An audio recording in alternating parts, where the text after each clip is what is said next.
I heard it from Jim Valvano, and he said that God loves ordinary people. I know he does because he makes so many of us. But ordinary people do extraordinary things in all walks of life every single day. Welcome to the Common Ground podcast, where stories connect, perspectives collide, and purpose is found in the middle. Every week, we sit down with unique and inspiring guests that come from all walks of life. People who challenge the status quo, overcome the odds, and live with intentionality. Whether you're driving to work, on your morning walk, or just looking for that spark to ignite your week, you're in the right place. So let's dive in, get inspired, and find the common ground. Welcome to the Common Ground podcast with your hosts, John Fletcher and Sydney Curtin. Welcome, everybody. How you doing? It is another episode of the Common Ground podcast. I am your host, John. You can call me Philly, call me John, call me whatever. Just don't call me late for dinner, okay? I hope everybody's having a wonderful day. I am so blessed today to have with me a special guest. He is a father to two daughters. He is a husband. He is a former baseball coach turned entrepreneur. He has three businesses: the Titans Sports Academy, Top Philosophy, Kenshaw, and B&B Custom Creations. This man has helped over 1,200 athletes go to college and play in professional baseball. He's also elected to the office on the Cherokee County School Board. Please welcome with me our guest, Mr. Chance Beam. Very good. Thanks for having me. No, I'm excited to be here. After you said all that, I'm kind of exhausted just hearing it. It doesn't. I think that I probably function well in chaos. And as when you said all that, it was like there's a lot of things going on there. But no, I'm excited about being here, and hopefully what we can talk about today can illuminate something for someone, inspire someone, or just make them better. So it'd be a great day. Yes, I'm looking forward to our conversation. The way we work here is we allow somebody to tell their story, and then we have a discussion. So I'm going to hand the floor over right now to Mr. Beam and let him give you his story. Thanks for having me. And so kind of going back, I think when you say common ground, I like to think of my common man. And so one of the things that kind of comes back through all the things that I do is that I truly believe, I'd heard this quote, Jim Valvano, he might have not have tokened it, but I heard it from Jim Valvano. And he said that God loves ordinary people. I know he does because he makes so many of us. But ordinary people do extraordinary things in all walks of life every single day. And that one of those things that just kind of hit me in my heart and my head. And so when we talk about common ground, I feel like that's kind of who I am. And I think I've been blessed to do a lot of amazing things. I've been around a lot of incredible people, going back to my youth days and throughout the whole thing. And it's been an exciting journey, but I would say what I do, I consider to be the great accident. And let me explain. So I played high school baseball, played college. I'm Division II school, Lander, is where I graduated, Lander University, Division II school in Greenwood, South Carolina. I go on and play a little bit of independent league, and I busted my tail and I worked it off. And when I was done playing, I was like, you know what? I'm done. I feel good about it. I gave the game all I had.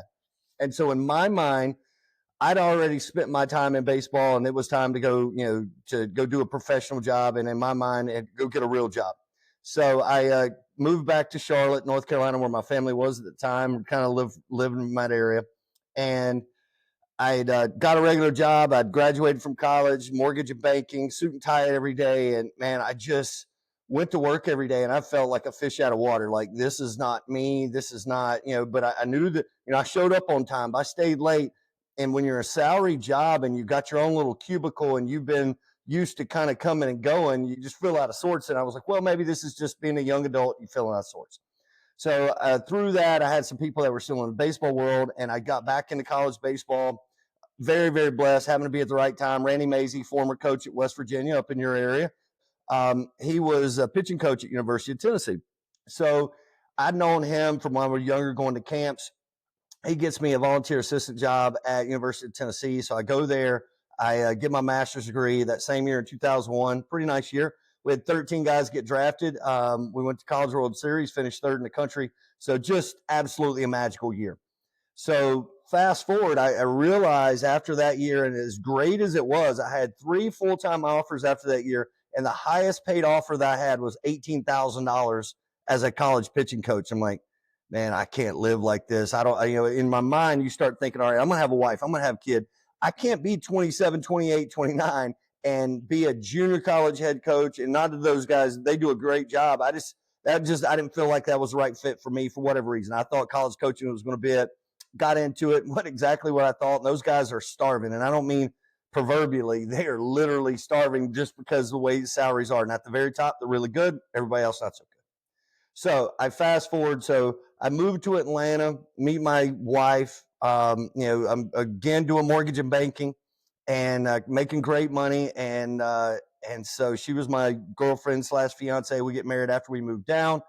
Right after that, and I had a buddy of mine by the name of Miles Shota, and at the time, he was the agent for John Smoltz, guys in the big leagues.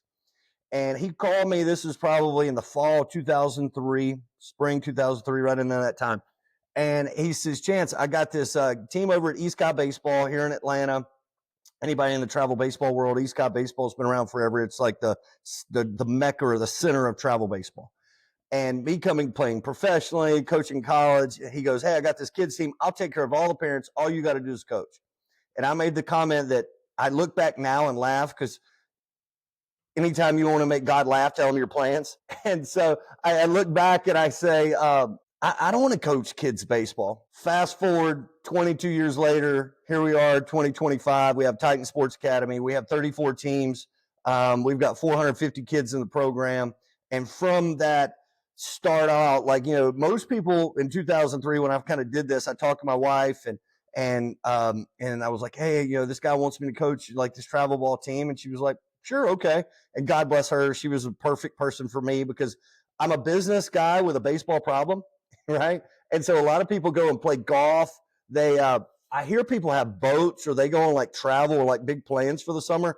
I coach baseball. That's what I've always done. So she was like, yeah, go do your thing. So I did that. And so I was still doing the mortgage business at the time. So in 2008, 2009, everything just nosedives. I literally lost 97% of my income in 6 months in 2008. I was sitting in front of the TV, and I was in that subprime mortgage market. I knew all that stuff was going on. I'm like, this is not going to last. Anyway, so I've got a wife, I got a kid, I got another kid on the way. You lost 97% of your income. You make really good money. Oh, crap, what are you going to do? So I was like, all right, I'll start doing lessons back. I wasn't doing any lessons. I was just coaching teams on the side. I was like, all right, I'll start doing some lessons. Start doing baseball training. In 2008, 2009, doesn't seem like that long ago, but at that time, a lot of companies didn't have websites. They didn't have credit card processing. So I was trying to dabble in, all right, let's build companies' websites and let's do credit card processing. And of crazy thing, because God, again, has his ways, of all the things that actually worked well for me, I ended up doing better out of doing like the lessons and training and baseball stuff. And that part of the business took off. My wife went back to work, all of those things. And it's really been a blessing. So that was 2009, 2010. I broke off. I was still part of East Cobb. I started the East Cobb Baseball Academy. I was doing all the lessons, clinics, camps for them. And in 2013 is where we kind of officially broke off from East Cobb Baseball. I did our own thing, Titan Sports Academy, and been doing it ever since. And so from that, we have Titan Sports Academy that started kind of the core. And then from there, I also started B&B Custom Creations, which you mentioned, which is a company that does all our apparel, spirit wear, hats, you name it. We do it for all of our teams, but, we do it for small businesses. Somebody's having a reunion, they want t-shirts made. We do all of that stuff. And so that kind of spun out of like, all right, we got to do these uniforms. And I got tired of people yelling at me and somebody else making the money. So I was like, all right, we can get in that business. We'll figure it out. And then the last business is Top Velocity Kennesaw. That started in about we'll call it 6 months. But that was a player performance training business that really specializes in the biomechanics of training baseball players to be the best player they possibly can be. And so that's kind of how all of those things came about, and the winding road that is kind of like where we're at right now. And every day's a blessing, and I never go to work, but I work all the time. Can you talk a little bit more about that period where you lost that 90% of your income?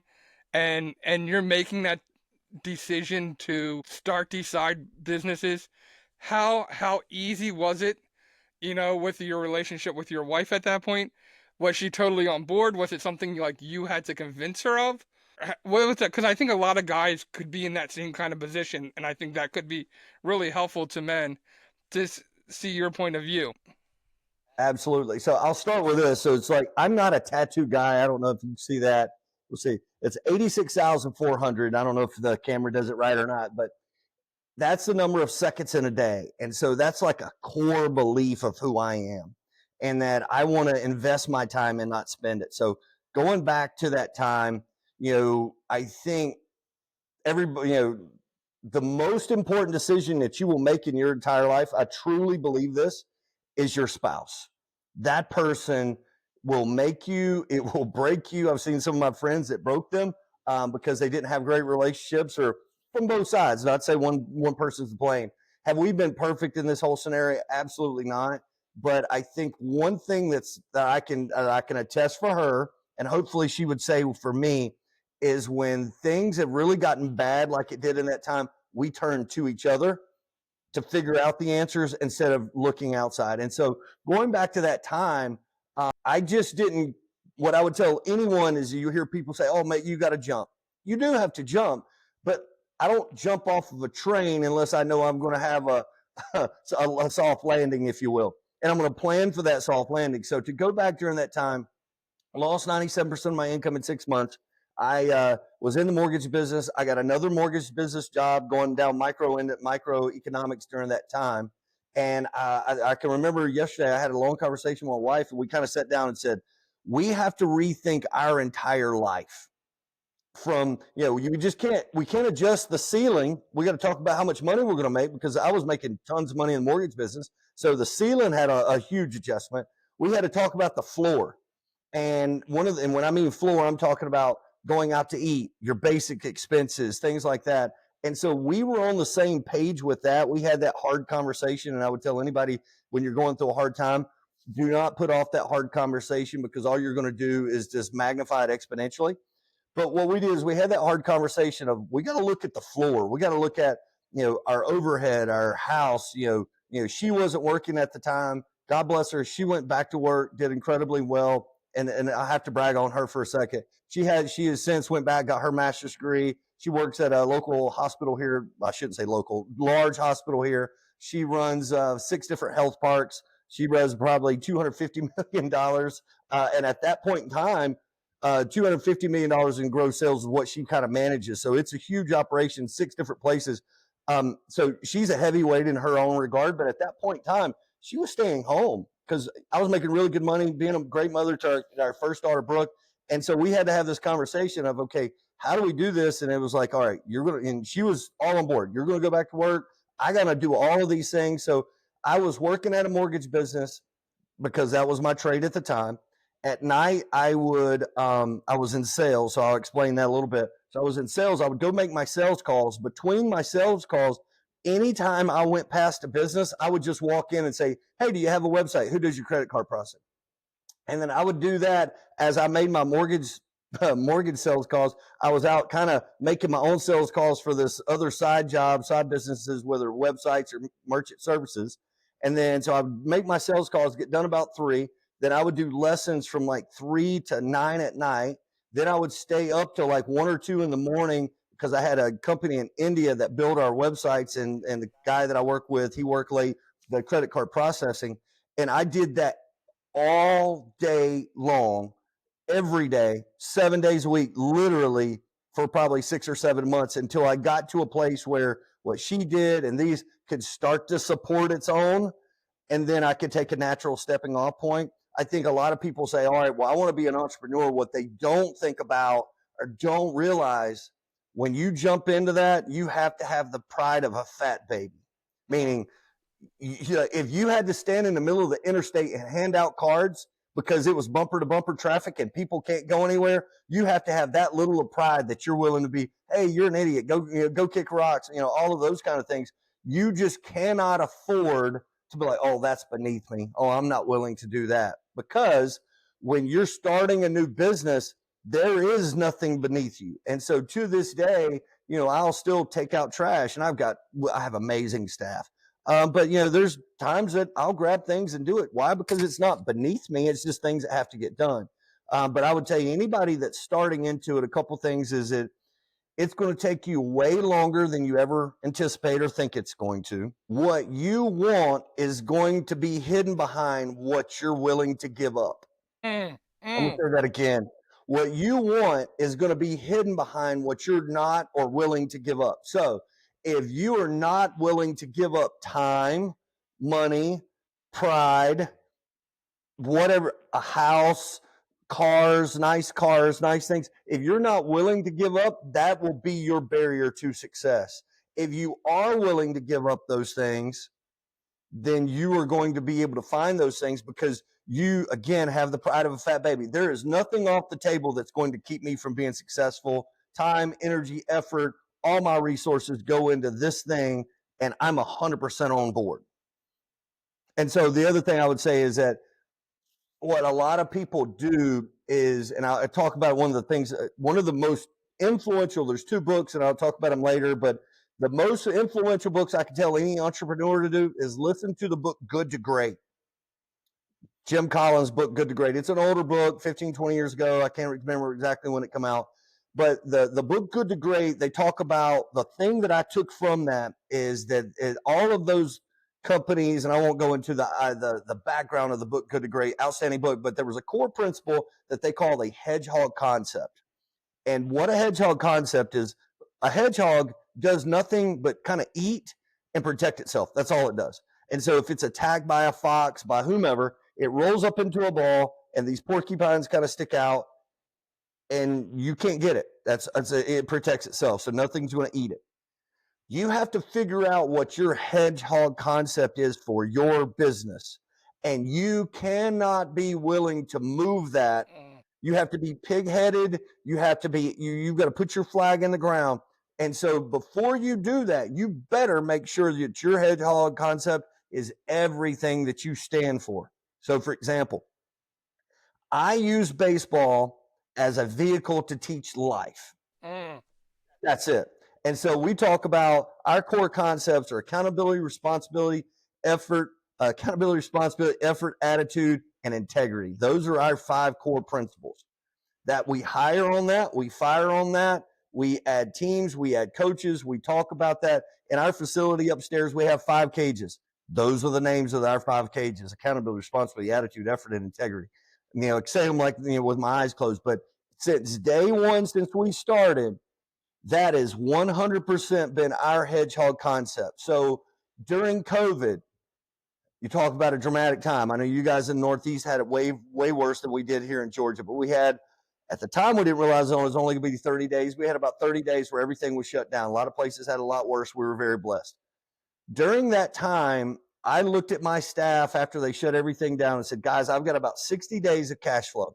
After 60 days, I'm out. I'm done. We're wiped out. And I said, so here's what I'm going to do. If I'm going to pay you for these 60 days, you got to work.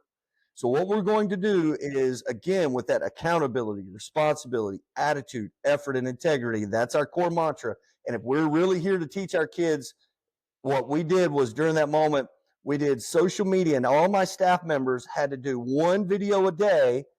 And in that video, it could be teaching a kid how to play wall ball. Me and you old, we know what wall ball is. You get out there, you bounce the ball, that kind of. And so we took 1 video a day, and we would teach them some skill on how they could practice baseball, softball on their own and not need to be with the team or their buddy.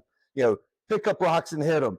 Lima beans, take a broom handle and hit lima beans. I know we're in the South, we're Hicks, and we're those things, but those kind of things. And so every day we had 6, 7, I had 7 employees at a time. So all 7 employees had to put out a video every single day. So 7 new videos every single day.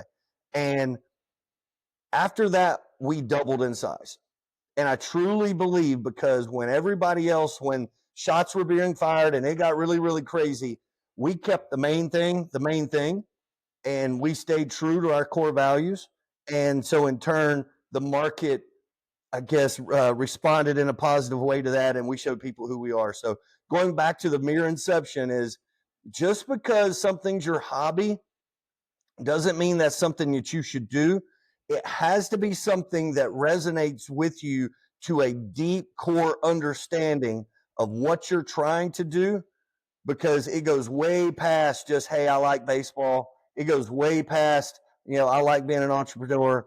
It's because you are going to be tested in ways that you never thought you would be as an entrepreneur. Your core values are exactly what you did with your wife. You were honest. You sat down, you had the hard conversations. You didn't sugarcoat things. Like so many guys want to do that. Oh, don't worry, everything's going to be okay. No, you had those honest conversations. And I think as you're growing and as you're instilling integrity, responsibility, and all these core values, even with these kids, it's the same thing. These kids have to have that communication with their parents. They got to have the communication kind of with their friends. Because if they're going to sell out, if you're going to sell out, if you're going to be 100%, have your hedgehog, mentality, That's right. And the funny thing is, I think in today's world, these old school mentality, these old school values, we would consider them old school. I would honestly say that a young person can follow these. You will be a savage. You will be so far ahead of your peer group, and it will almost make you look a bit like a white elephant, because you do operate at a different standard than we do as a society. On the other side, I think we as a society are starving for great men. We're starving for people to give you a flat out honest answer, whether you like it or not. Hey, sorry, this is what it is. We can't do that because, we just can't do that. Or, yeah, you're right. I messed that up. And I think there's so few times that we as men, being a man means, yeah, you get to own the good things, but being a man goes, I own my failure. I messed that up. I was terrible. Yeah, no, 100%, and that's part of integrity, owning your stuff, and being real and being honest with yourself, knowing your limitations, knowing who you are, and being willing to do all that. It's funny because I think everything that you probably teach the kids, it's the same thing that, I kind of come across in my Uber when I'm having conversations and people, I'll be like, oh, what do you want out of your life? And people will go, oh, I want to own my own business. And the first question I ask them is, why? Why do you want to own that business? Oh, because I want freedom of time. I want to be able to do what I want to do. I'm like, well, you do realize, right, that for your first 2 years, you're probably doing nothing but work on the business, correct? The sleeper You're not document. having any vacations. You're not having anything. And they're like, yeah, I haven't really contemplated that before. Like, And to your point, 100%. My wife, one of the hardest conversations we had was the first 2 years, I didn't pay myself. You're just using the money because I didn't want to like borrow money, and we were kind of scraping by. And finally, after 2 years, she was like, "Yo, you got to start paying yourself." I'm like, "All right, yeah, you're right, you're right, you're right." And but again, holding me accountable in the same way. She saw how hard I was working at it, but at the same time, hey, we got a family over here, and it needs your support too, whether that be financially, time, or whatnot. And so, but no, it being an entrepreneur in the public eye is glorified in many ways, because to your point, people, oh, I get to make my own calls.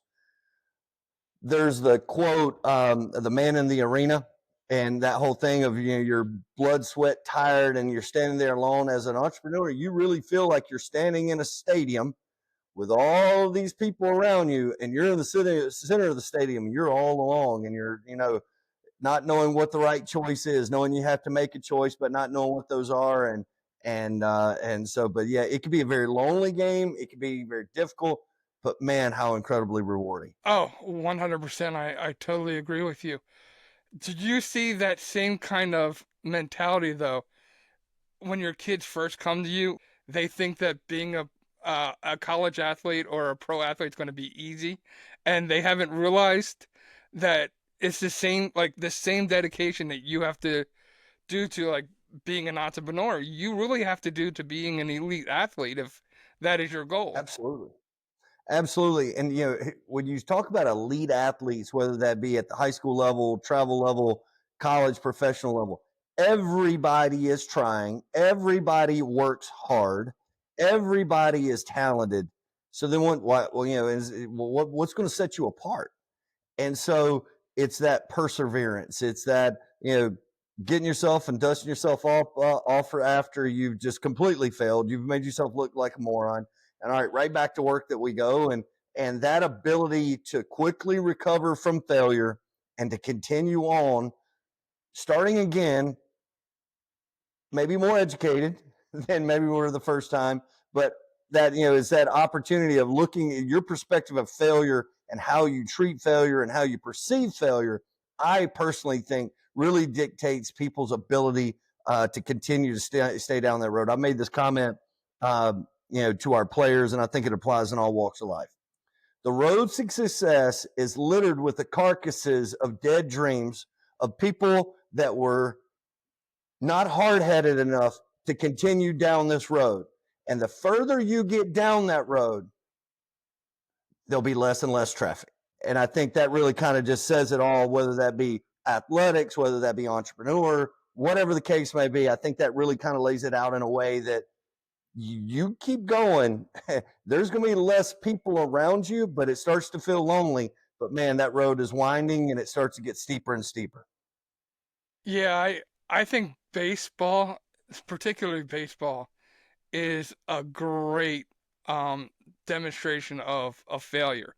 Because if you take the best professional baseball players in the world, their batting average, what, 350 maybe? The very best?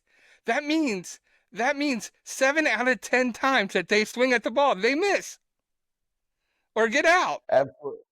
And so the crazy thing is I actually did a video for this last week. So I'm going to show you something on my phone. I wasn't playing. So there's a young man by the name of Victor Scott. He's a center fielder for the St. Louis Cardinals right now in the big leagues. Victor Scott played for me at 16 years old in the summer of 2017. And so Victor went to McEachern High School, one of the local high schools in this town, Marietta, McEachern, one of those high schools pretty close. Really talented, could really, really run, left-handed hitter, and swung and missed a lot, really talented. Okay, he ends up going to West Virginia out of high school. I lose track of him. All of a sudden, I know that he's in minor league baseball. And a couple years ago, when they changed that rule where if pitchers pick off to first twice, it's a balk, you get to go to the next base.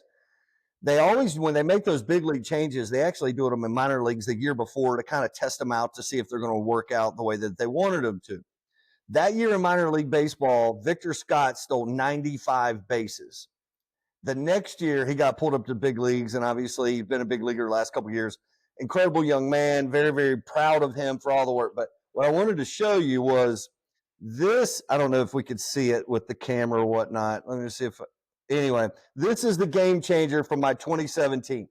The interesting thing of that, Victor Scott is 10th. He's 10th.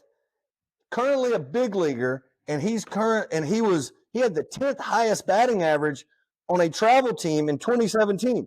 The 9 guys that are ahead of him on those batting averages are all done. They're done playing baseball. He's in the big leagues.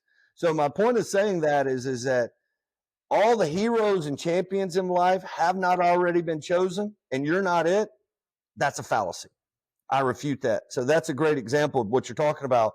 The best in the world aren't always the best in the world every single day. He had a bad year. Maybe he was in the process of figuring it out. But, the best in the world, they're going to fail some days. Some days are going to be good. I tell people all the time, or I have 2 daughters and they play softball. And, in all walks of life, we always talk about you want to be great. You want to be great. You want to be great. My definition of great is let's first be consistently good. What is consistently good? Let's define that. And let's be consistently good today, and then do that another day, and then do that for 3 months. Let's do that for 6 months. Now let's do it for 9 and 12, and then keep going. What I think a lot of people do in baseball, any sports, and business, people trying to be entrepreneurs, Fortune 500 companies, whatever walk of life is, they want to be good. They want to be great, and they go try to be great today. I don't need you to be great today. I need you to be pretty good. And tomorrow I need you to be pretty good. And then that is what starts trying to get yourself to be exceptional every single day. It's not really fair. I've known some outstanding people that are outstanding.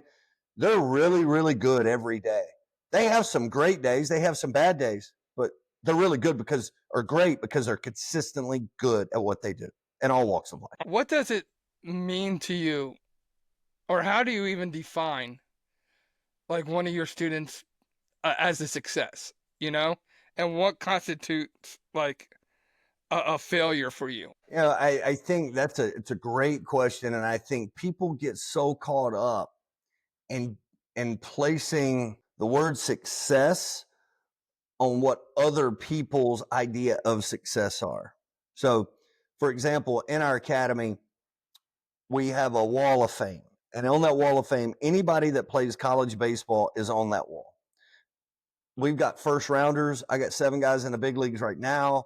We've got, guys that are that went to junior college, Georgia Highlands, Dalton State, like schools that you've never heard of, right? And what we look at is everybody that plays college baseball or softball goes onto that wall, because in our mind, anybody that plays at the next level is a success. It's not you don't get to say, oh, well, he's more successful because he played in the big leagues and the other guy did it at junior college. I think I would probably venture to say, when I say I want to define success, I want success to be the best version of you that you can be. You should never place value on something that's outside of your purview, because you don't have all the same attributes that person has. You don't have all the things, the advantages they have. You don't have all the same disadvantages. I would say that the greatest gift that anybody could give them, that I look back on someone as saying that they got everything they could out of their own experience, their own athleticism, their own process. They felt like there were, at the end of the day, there was nothing left. They spent it all. That is a success.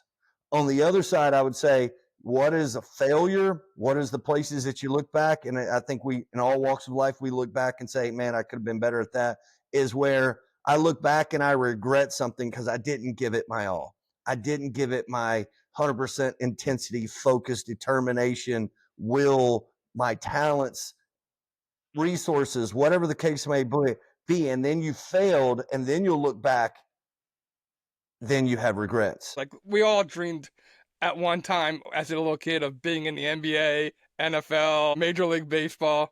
Like, do you have to, I guess, how do you have real conversations with kids and show them that they are more of a success than sometimes they think they are, because they didn't get exactly what they wanted? I think that you're kind of coming back to our core values, and said, well, the reason why I do this is that we teach people how to be champions at the game of life using baseball to do that. And so what happens is that, you're going to inevitably, no matter who you are, you're going to have your last day that you ever put on your spikes. And so that could be at the end of middle school. It could be at the end of high school. It could be in college, professionally, whatever the ranks may be. Doesn't really matter. But if we've done this right, we've shown them an avenue of how to learn to win and given them a blueprint for success in any endeavor of life. And so if they can embrace what it took to try, some kids are, you're going to have a best kid and a best athlete on your team and a worse athlete on your team. That doesn't mean that they're the best kid or have the highest aptitude in whatever they're going to do. You're going to have kids that say, hey, baseball is not for me, but I learned this. We've got, tons of players that have came through the program, and they may have not been big leaguers, but man, they learn our core values, and they've taken those core values and implement them. And I'm proud to say they're great husbands, they're great fathers, they're great employees, they're great bosses. They are influencing everybody that's around them in a positive way. And at the end of the day, that's all we can ask for. You talked about how you do your core values with your students.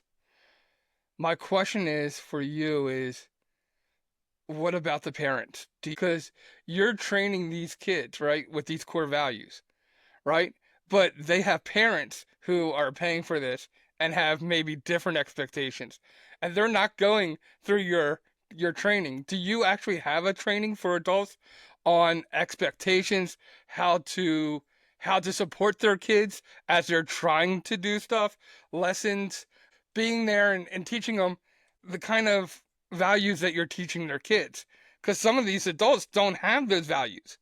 And they're looking at it like, oh, maybe this kid's saving our family. Maybe this kid is the breadwinner who can bring millions of dollars to this family and basically rescue us from where we're at. I don't know if you deal with those kind of parents?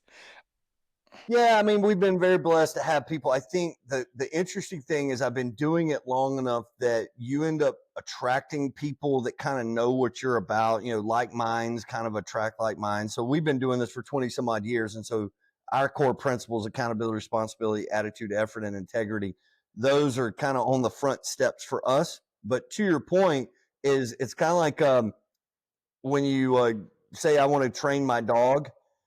They always say, I want the owner to come, because you're training the owner more than you're training the dog.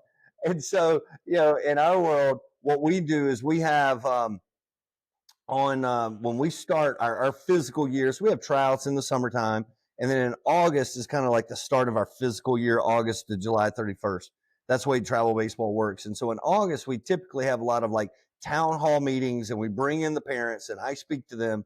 And I'm very candid with, our core values are incredible. However, they're only really taught when things go sideways or things don't go as they are supposed to.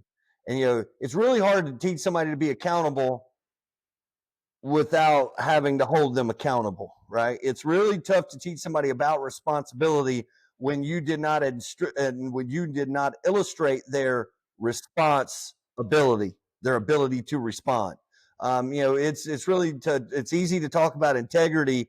There's nothing going on, and so we go through that process of really kind of talking about, this process is going to be difficult, and these players and young people are going to come home, and they're not going to probably like me very much, or your coach, or whomever the case may be. And if you come to me and say, oh, well, my coach, your so-and-so coach was hard on Johnny, for anybody, the little Johnnies out there, I'm going to say, yeah, he's doing his job. And so if it's not that we're not here to coddle, because the world's not going to coddle you. You have to learn those core values. And sometimes, for example, I'll give you a great example. So this is one of my own teams. So this has been probably 10 or more years ago now. I guess I'm getting old. So we played in a tournament in Charleston, South Carolina, and we had 2 team buckets, baseballs. Each bucket had 37 baseballs in the bucket. We left those baseballs in Charleston, South Carolina. Well, luckily there was a rain out. The buckets got left at the field, and one of the coaches called me and said, hey, Chance, you guys left your buckets. I was like, well, we left our buckets.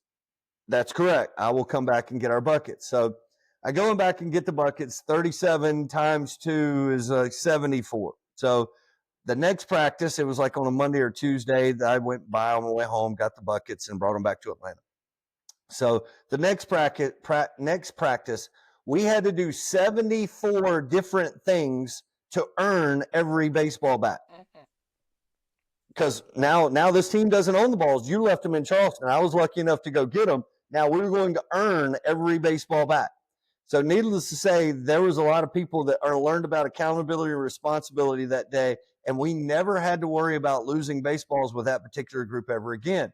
One baseball may have been like 7 push-ups, and the other one would have been, another baseball could have been like 12 sit-ups, and this one would have been like 16 or 6 squat jumps, and this one would have been 13 jumping jacks. We did that for 74 baseballs. So needless to say, at the end of that, they really understood that it was everybody's fault. It was not my, we're all going to own it. And so we used the game to really learn that. And so I say that to say this. I had one of those players come to me about a year or 2 ago, and he was like, Coach, that was so awful. And nobody's ever done that since. He said, but to this day, when we leave the house with my own children, I'm like, we are not leaving anything. And he's like, I am so organized because of that, because I had just refused to leave something behind. And again, that was one day. And if we forgot the baseballs, okay, whatever. It wouldn't have been the end of the world. But we I truly believe that if we do this right, we're changing people's life. The other part of that is I truly think that we're using the game to plant the trees of the shade that we'll never stand in. We will never stand in the shade of the fruit of our labor, of the seeds that we're planting with these young people, nor should we. But if we can get these people to bear the fruit of this labor, of the accountability, responsibility, attitude, effort, and integrity, they're going to be great, man, incredibly successful. They're going to influence the people around them in a positive way just by their presence. I think there's one other thing that it does, and I don't know if you realize it, but I realized it as you were speaking. It makes them not fear being accountable, responsible, and all that. It was a hard lesson, but I don't believe that person who said they never forget anything anymore, is afraid of learning. There's a real thing sometimes in life where I see people who just are refuse to take responsibility and accountability. And like us going through those hard times, like I whenever I talk about this podcast, I talk about one of the reasons is that we go through hard times for personal growth. It's not, and that personal growth isn't a bad thing. Like people always say, "Oh, I want life to be so easy." Well, if it's easy, you don't grow. Because we've talked about this. Where's the opportunity to be accountable, responsible if everything is going your way? It's easy. It doesn't cost you anything. And that's the point of your story is that it costs them. 74 things it costs them. Right? And that's a good lesson. It's good to know that when we mess up, it costs us something. If there is no cost to learning, then you didn't learn anything. It's like picking up a book, reading it, throwing it down, and never looking at it again, never letting it mature in your life. You had an opportunity to gain something, but you didn't. Yeah. And to your point, I agree with you wholeheartedly. Is that being open to that allows you to grow. And if you're not willing to take that responsibility and be wrong, and again, I think I'm a true believer on everything that you do, there's two sides of the equation. If you want to be great, you have to be challenged. If you want to be patient, you have to challenge your patience. If you want to be incredibly responsible, you have to challenge yourself with that ability to respond. And I say it that way. Everybody always, I think that when I teach young people and they say, well, I don't really understand what responsibility is. Okay. Responsibility. You have a ability to respond. And when they go, oh, okay. And I said, but did you have the ability to respond? You saw the trash there, and that was your responsibility. Do you have the ability to respond, and did you? No, I did. All right, we failed. Okay, we learned from it. Now help me pick up the trash. All right. And so again, if we can use these little life lessons about trash or baseballs or whatever the thing may be to teach the life lessons, I think that we're getting far past the game that a lot of young people just aren't exposed to these real life soft skills that really separate the good and the great. I want to touch on one thing before we come to a close. And first of all, let me say, everybody should be following Chance Beam because on Instagram and all his different platforms, because his little stories are just nuggets of information that anybody can use to grow and stuff. I saw a really cool post, and I want to go to that and talk about this. And you were talking about the things it takes to throw a 100-mile-per-hour fastball. And when I first watched it, I was like, dude, I figured you either just had to have the strength or not. But you really listed the different things it took to throw that 100-mile. And I never in my wildest dreams realized that it was so complicated. It was so integral. The exercises, the different things, the muscle building and all that kind of stuff that you had to do it. But I think that's true in life with everything that we do. It takes a certain discipline. It takes a certain intention to achieve the goals that that we set out to achieve. And I think your program probably has a lot of this kind of stuff to it. But if you can talk about goals and just achieving the different skill sets, the different things that it takes to achieve, but with like intentionality, with muscle building and stuff like that. So, and I think I'll use it instead of like for baseball, we'll just say as a business entrepreneur, common guy in all walks of life. I think that we're human nature. We will always look out and go, oh, it's going to be great when, or I'm going to be happy when. And what we don't think about is that the most important thing that we do is the now. It's that whole thing of the WIN and win in my world is what's important now.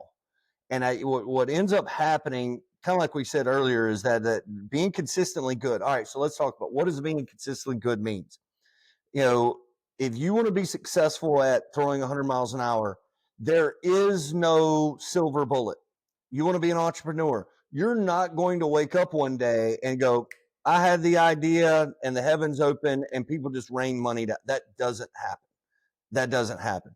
It's going to be a series of unintended consequences. There's going to be a series of great things, obstacles, troughs, things that you just can't even imagine. And it's really not what you do. It's going to be about how you respond. And then being able to respond consistently and not, especially when you're a young entrepreneur and you are the CEO, CFO, CMO, COO, they're all hitting here. I'm having an executive board meeting every day and I'm all of them. That time is honestly the hardest because your biggest attribute is also your biggest enemy, and that is yourself. The thing of it is being consistent. So one of the books that again I talked about, Good to Great, it's a great book. And so many times you have to build a framework like you're $1 billion business when you're a $1 business, so that you can create some accountability and responsibility for yourself, so that when the great thing happens, well, then you don't shift everything and go, oh, well, that everything is that way now. That's not true. That was one thing. And so when the bad thing happens, that's not true because that was the one thing. So when a large business takes large data to be able to make decisions, when you're a small business and an individual, it could be a decision about, who your partner is. It could be a decision about who I'm going to partner with as a business. That could be a decision about an opportunity that we go into, not go into. You don't have enough data points. And so you as a business owner or whatever the case may be, or I'm a person in a job, I have all these things laid out in front of me. I have to stay the course over time. So being that, I'd say first and foremost is setting out what that discipline is for you and whatever role that is, and giving it a time horizon. Like, I'm going to do this for 90 days. I'm going to do this for 6 months, whatever the case may. And it could be, I would tell anybody when they, as a young entrepreneur getting into business, you need to spend 4 hours a day marketing and advertisement and nothing else. Picking up the phone, emails, phone calls, 4 hours a day, every day. And then once you get those 4 hours done, then you go do it as whatever that it is you do with the next 10 hours or whatever, whether that's baseball, whether that's a trucking company, whether that's an HVAC company. And so that's where you could quickly see a day becomes an 18-hour day pretty quickly, and all of a sudden now, I'm working all the time. Part of the deal on the front end to kind of build that snowball to get it rolling down the hill. But, back to your point of it is being consistent over time, showing up consistently with that same level of fortitude and determination and focus after a failure. After a success, it's always easy. After that failure, getting up, dusting yourself off, and going back at it with that same level of consistency, confidence, and persistence, I think is probably kind of the difference between those that make it and those that don't. I loved what you said, and I loved how you started saying that doing it now. It starts now. I think sometimes people also wait, like, I'm not ready yet. Again, let's take that 100 mile fastball example, right? If you keep on putting off and saying, well, my arm isn't strong enough yet to start doing it, so I'm not going to start the training yet. But the training gets your arm strong enough. Those things that you had listed is what you have to do to get to that 100 mile. So if you keep on saying, I'm not there yet, you're never going to get there because you're never starting the process.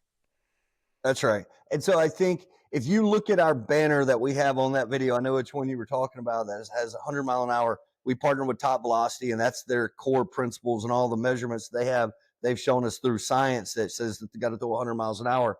And you look at it, and if you took one of those attributes out and you said, okay, this is how we throw 100 miles an hour, and you say, okay, this is what it looks like to be a successful business owner, entrepreneur. Where over here it talks about dorsiflexion on your ankle, you could replace that as a business owner and respond to emails. Over here it talking about be able to bench press 2 times your 2 times your body weight, return all your phone calls, right? And so you start to look at this board, and there's all these things, and people, to your point, to go, well, I'm not ready yet. You're never going to be ready. Just put that to bed. You're never going to be ready, and it's never going to be a finished product. It will always be an evolutionary process. I look back over my 20 years of starting this, as we started this whole thing, is, it started as a truly hobby. Then it became kind of a side gig. Then it became, holy crap, I got to make some money and let's make this work. And then it'd be like, all right, well, I'm a business guy. Let's make it a true business. And then it took a life of its own. So even through Titans, it's had all of these seasons. In those seasons, it was never a finished product. You're never going to wake up one morning and be like, got it all figured out. That's not going to happen. And so, to that new person, or it's kind of like, people say, they want to do weight loss, and I'll wait till Monday. No, you won't. If it's really important, do it now. If it's start the business, if it's launch the website, it's have the idea, start now. And I think that's the kind of again, those people that start now and just kind of react and respond have a bias to action, I think is probably another way to say it. Having people that are highly successful, billionaires, millionaires, entrepreneur, if you really look at them and kind of pull everything down, they have a bias to action. I want to just talk about maybe some key takeaways that we can take away from this discussion.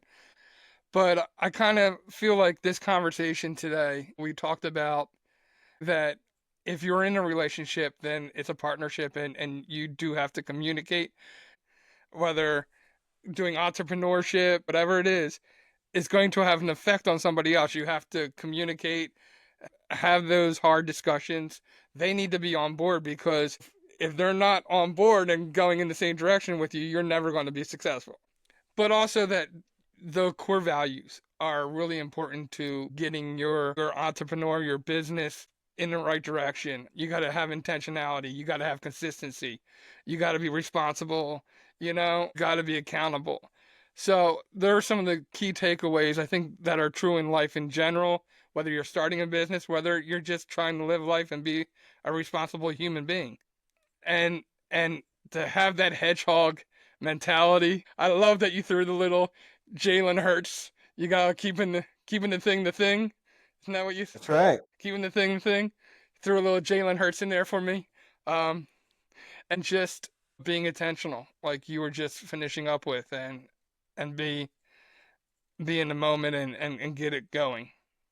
But they were kind of my takeaways from our discussion. Yeah, I think that's a great point. I think that I would love to say that I came up with any of these things, and all of these things I've stolen from others, and I'm never going to give them credit for.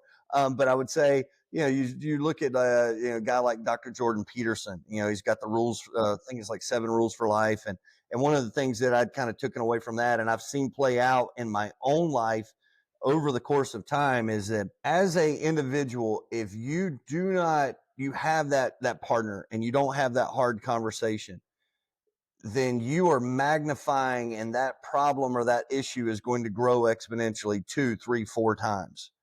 If you just go ahead and have that hard conversation, it deflates that problem, and it now becomes something that you can work on, and that partner that you can now work with.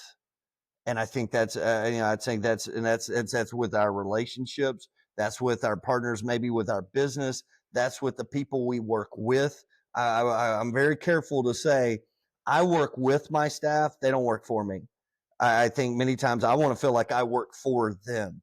It could be I'm working for them because I'm challenging you on, hey, I need you to be better. I need you to be the leader that I see inside of you. I'm challenging you because I need you to understand what a SMART goal is. We have KPIs. We had our quarterly meeting this week, and I've got newer guys, and helping them understand what SMART goals are. And I'll be honest with you, I say, hey, it's SMART goals. It's got to do these things. And I honestly kind of throw it at them because I know they're going to learn it better if they have to figure it out on their own. And so I got to give them that latitude to fail and then come back and say, nope, that's not right. That's not a SMART goal. Go figure it out. And he goes, well, just explain it. Okay. I want you to know it, but I want you to know it for the rest of your life, not just for the next 5 minutes. And so that's how I kind of go about all the things, whether it be my players, whether the people I work with, people in our organization. We want to teach those life skills that allow them to be champions, and no matter whatever they do.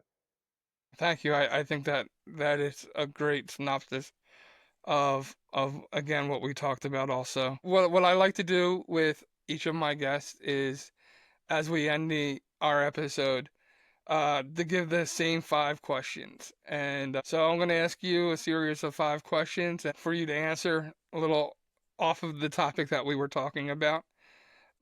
My first question to you is, who are 3 of your heroes, and why are they your heroes? Yeah, I saw the question. It's like, first I got to say my parents. Obviously my mother and my father, for 2 totally different things. My mother, my parents were divorced when I was really young. Incredible work ethic. I think that my focus and my work ethic comes from her, of that tenacity of your back is against the wall. You got to go make it happen. So I give her completely full credit from there. And then I also give my father probably the nod as a hero of being a dreamer. And the reason why I say that is he's 70, I think he's 74 right now. He retired from law enforcement. He played golf for a while, got bored with that. And then he got into being a county commissioner in his little county. And so then he actually went back and ran to be sheriff, and he's on his 2nd term now. And so I can remember when he told me he wanted to run for sheriff, he was like 68 at the time, maybe right at 70. And I go, you're not like that young. Like, what are you doing? He was like, I'm not dead yet. I want to keep living. I've got a lot more things I want to do. And it was one of those kind of inspirational moments that you looked at your own dad and go, okay, he's a dude just like me. And when you get on the back 40 of life, per se, in ages and numbers, that doesn't mean I'm not dead yet. There's still a lot to live for. And so I really appreciated that, and inspiration to me of, hey, I can be 49 years old. Man, the next 20 years, I could be doing some stuff that is just absolutely incredible. I'm not done yet. And that was a kind of inspiration to me, and I think for other folks. I think, other people would be like John Wooden. I know John Wooden, to old guys like me and you, we know who John Wooden are. To the young population, they have no idea who John Wooden is. But I think the ability to take extremely complex things and make them very simple is genius. And John Wooden did that during a time, and he took incredibly complicated things. He won 12 national championships in a row, for God's sake. Let's just throw that out there, at UCLA. But, the funny things, you hear the stories of Lou Alcindor and the guys that came from that ended up, Akeem Olajuwon. Anyway, so he would talk about their very first practice. John Wooden would show them how to put on their socks. And whether you've been there the first year or 4 years, you learn how to put on your socks properly so that you didn't get blisters. That attention to detail, mind-blowing to me, because you think about, the guy won 12 national titles. He's talking about intricate offenses, intricate defenses, about recruiting. His first practice, he talked about how you put on your socks. And my point is that there is no small detail that's too small of a detail that does not also lead into being an incredibly successful organization. That one detail keeps your best player from having to sit out a game because they have blisters on their feet, right? That's a big deal in a big moment, right? So yeah, that's maybe a small detail to somebody, but not to them. the other one are, guys that I mentioned the name before, Dr. Jordan Peterson. Never met him, just an incredible guy. I know him from afar, but you know, I can listen to him speak. He makes me feel dumb, to be honest with you. But he's just incredibly insightful in ways to be able to extrapolate things and then to make the normal guy like me and you, for us to understand it. Those guys are my heroes just because they have the ability to think on another level. So, pretty interesting people. Yeah, Jordan Peterson can make anybody feel not Make you smart. feel small. That's right. That's right. So the second question is, who are the three people who had the greatest impact on your life? I'm a true believer that the 5 people that you surround yourself by are the average of who you become. I really believe that. And so when I look around myself today, I would say the first one that I probably got to put right at the top there is probably my wife. Um, we are both alphas in many, many ways. We challenge each other in many ways emotionally, as well as just psychologically. She's just crazy, crazy smart. And she challenges, what innately I do business, and well, that's a terrible idea. Well, why was that? And so, and a lot of people would look at that and go, well, that she's challenging you. Actually, I truly believe that you can't poke holes in things, and that ability to poke holes in ideas and processes and things like that are really what gives it its rigor to be able to stand up over time. And if you don't do that, then the real world's going to poke holes in that boat, and it's not going to hold any. It's not going to keep the water out. And so, having someone that you can intellectually spar with, and is not afraid of hurting your feelings, and you're there, I think is a huge attribute, and one of the significant people in my life. The other another one, I guess, is kind of 2 people are my daughters, for 2 different reasons. My older daughter, she's probably like me. She's headstrong. She's determined. Never made a B. Really, really smart. Must have got that from her mother. But just an interesting young lady. My youngest, I love dearly. They're completely 2 different people. She's blonde haired, blue eyed, left handed. She's part just by being left handed, blonde hair, blue eyed. You're in like part of like 1.2% of the world's population, and she thinks that way too. Every day is a party. Every day is an opportunity to just learn and just enjoy yourself. And I admire her, and at many days wish that I had that in me. And so it kind of opens up that part of me again. As far as other significant people in my life, you start to talk about guys like and many, this name may not mean anything to other people, but there's a guy that was Bill Wilhelm. He was the head baseball coach at Clemson for 20 some odd, almost 30 years. And so growing up, I would go to Clemson baseball camp as a kid and talk about guys that are your heroes or impactful. He was one of those names in my life that I only saw the guy for a year, every year from the time I was 9 to 17, and I thought he walked on water. And so you talk about accountability, responsibility, attitude, effort, integrity. He was the epitome of all those things. He was, to many, what many people would consider like the godfather, one of the godfathers of him. Ron Polk, or would consider the godfathers of college baseball. And just incredibly impactful in my life, and a lot of things I'm about today is because of him and also those people. I love, real quick, just to make a comment, I love that you brought up him in the last one and said that he had a very short period in your time, but he had a great impact. Because I think, and that's why I love asking questions like this, because it's so true. One of the people who had the greatest impact in my life wasn't was somebody who came for a couple summers for 1 week when I had interactions with him. But Yeah. sometimes those people, the people who have the greatest impact, don't have to spend the greatest amount of time with you. Yeah. Yeah. That's so true. That's a lot of truth in that. The next question is, what are 3 books that have had the greatest impact in your life? So the one I kind of alluded to earlier is Good to Great by Jim Collins. Anybody, in business, everything's a business. So anybody says, oh, well, I do something, we're not, no, everybody's in business. So Jim Collins, Good to Great, outstanding. The other one that I would tell you whether you're a one-man shop, CFO, CEO, COO, CMO, one guy, you're it, or you have 1,000 people. The book that I would tell anybody to go run out today is get the book called Traction by Gino Wickman. That literally gives you a framework to work from. So we've been following the book Traction and the framework of Traction since probably 2014, 2015. And basically what it is we have quarterly meetings. We have annual meeting. The annual meeting's offsite 2 days. We literally unpack everything that we do as an organization. We pull it apart and go, all right, what sucks? What's really good? If it sucks, we throw it out. Let's rethink it. There's going to be things that we go, we have no option. This is what it is. We put it back together. We really start to align, like who is responsible for toilet paper?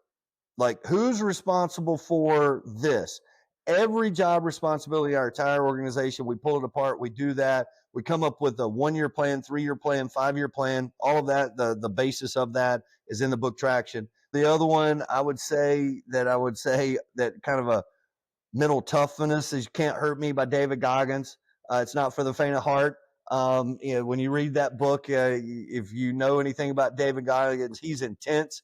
And if I could be anything like David Goggins, that would be a huge attribute. I don't know if I'm mentally tough, but the name of that book is Can't Hurt Me by David Goggins. He's a inspirational guy, been through a lot, and definitely from a mindset, if you can even try to get as close to where he's at, you're going to be successful in any walk. Thank you for those 3 books. People should go out and check them out and definitely read them.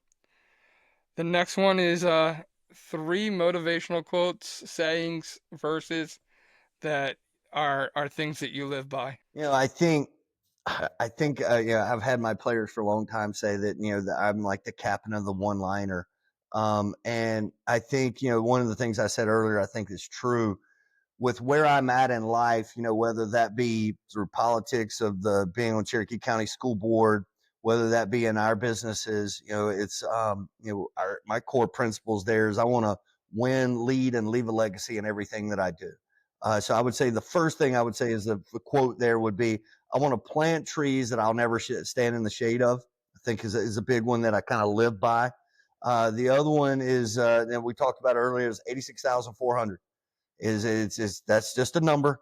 To many people, it's just a number, but that's the number of seconds of the day. And I want to think about investing that time, not spending that time. And that pause is deliberate to think through how we're investing our time. Somebody takes 10 seconds of your day, you still got 86,390 seconds. Don't get so caught up in it. And that's one of the skills that I need to learn. I get pissed in traffic probably like anybody else and got to do better at that. But, constantly reminding me, and I think you could say this in a lot of different ways, but Scott O'Neill coined the phrase, be where your feet are. Be present. Be where your feet are, whether that is at home with your wife, whether that's in the front yard, backyard with your kids. That could be in the board meeting. That could be, I'm sitting down to do my emails. Be where your feet are. Be 100% all in. And because you don't have a second chance to be 100%. Nobody gives a give 120%. You got 100% to give in this moment. That's all you got. So, and let's face it, how many times are we ever truly 100%? I may only have 87% to give today. Well, give my best 87% in that moment, right? And I think that, again, start to kind of track back the things that what are people that really are influential is they have the ability, no matter what just happened 2 seconds ago, to do, they can then pivot and say, all right, I can't do that right now. Let me just do this. And then I'll handle that when I get to that time. And you see people, oh, well, I'm multitasking. No, you're not.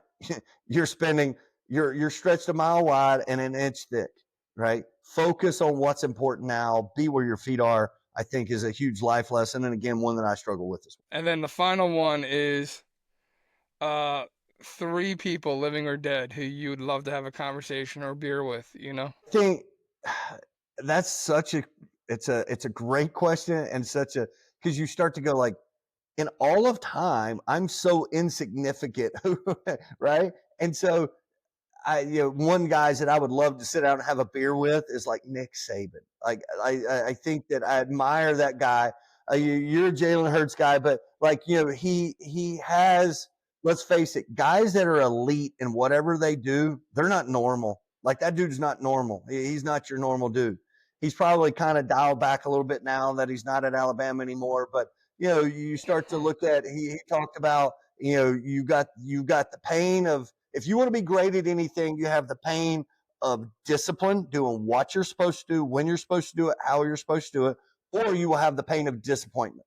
You get to choose. It's your choice. So if you say, I want to be great, well, guess what? I don't get to eat ice cream. Or if I want to be great, I don't get to eat the crappy food and junk food and potato chips. Or the other side of that, you can do that, but you're going to face the pain of disappointment. The other one that I, again, talk about admire, somebody I'd love to sit down with is Theodore Roosevelt.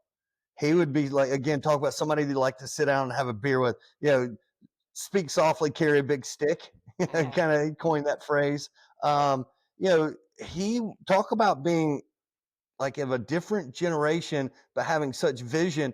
He was the guy that came up with, we need to have all these national parks, and that's something simple that we here in the States go, oh yeah, we got the Yellowstone, you have all those things, but the foresight to think of, hey, this thing's going to get really big.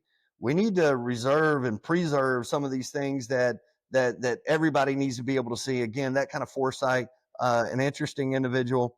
The last guy that I would say that would be really, really cool is my ancestors came through New York City and through that whole Ellis Island. I think it's Ellison Island when they came in, and so they were from Germany, and so my last name is spelled Beam.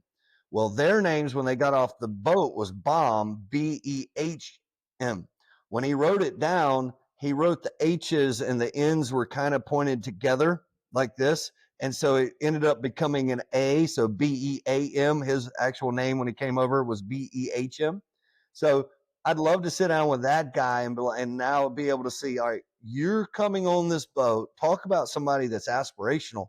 Talk about somebody that's jumping in the deep end of the pool. You're coming from a foreign country to the United States with hopes and dreams and not promised anything. And you're bringing your family over here, and now you're going to try to live and all of these things. That's a guy that I would love to sit down and kind of pick his brain and like, what you got you here? Like, how bad was it? Like, what were you really aspiring to do? Though again, inspirational. We look at many of the things that we do today as how difficult, how hard they would be. It's child's play in comparison to what people in history have kind of faced and what they've had to deal with. Oh, thank you, man. It's been a pleasure, really, like talking to you and getting to just pick your brain. Um, a lot of nuggets, a lot of good information. Just tell people how they can find you. We'll have all your links in the link below. But Absolutely. So the way you would get a hold of me or you want to see what we do is Titan Sports Academy. That's going to be titansnation.net, our main website. We also, our player performance company, specialized baseball, softball training, player development is topvelocitykennesaw.com. And then we also have BB customcreations.net. Those are 3 websites on social media. We are on, Titans Nation on TikTok, Titan Sports Academy on Instagram, Facebook, and Titans Nation on X or Twitter. So anywhere on any of those social platforms, you can find us. Want to reach out, DM me. It all comes to me. I answer all of those things, and happy to hear from you guys and look forward to it. Well, I look forward to really our community being a part of your journey, and we love to continue to follow you and support you and see where things go.